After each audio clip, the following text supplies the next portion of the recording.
يقول يالله المطلوب يا منشي النو المخيل، جامع فيها الرعد والبروق وحلو ماه، من هماج البحر كونت لك مجن ثقيل، تدفع أخصل الهبايب على كل اتجاه، يا مسهل كل كايد لو انه مستحيل، يا مفرج كربة العبد لا منه دعاه، أنت عون العبد والعبد لك عبد ذليل، يستعين ويستجيرك ويرجيك ويرجيك تهداه، ما خضعت إلا لوجهك ولا غيرك جليل. يا إله يستحق العبادة عن سواه، اهدني للخير كله وللراي الدليل، حيث مالي عنك يا خالقي فامري غناه، باسمك ابدا واتخير من المعنى الجزيل، الكلام الطيب اللي يشد الانتباه، لا حصل قول جميل على فعل جميل، يستوي ويليق ويصير له ذوق وطراه، مثل مدح في عتابه لساني به طويل، المدايح في المديحين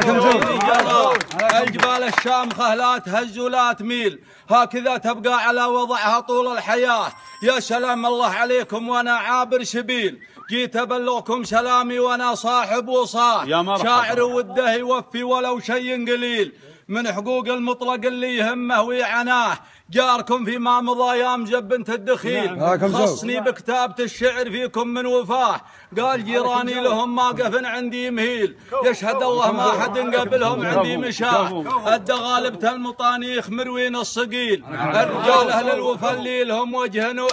وجاه، ابو خالد بندر القبع يفداه البخيل، طيب والطيب من روس جدانه وفاه، ابن جل عده واهل الكرم ذباح حيل، نادر الا عاشر القوم ميقا فحماه، جده القبع المسمى لياها بالذليل، جده القبع المسمى لياها الذليل، لو يجيه الجمع يزحف وهو وحده لقاه، صيرمي لا تعلى على ظهر الاصيل، عجوته منها تفر الطواغيت الطغاه، صيرمي لا تعلى على ظهر الاصيل، عجوته منها تفر الطواغيت العصاه، من مضارب حربته راح والفرش كفيل، لين حاج الشهره اللي بها يعرف لقاه،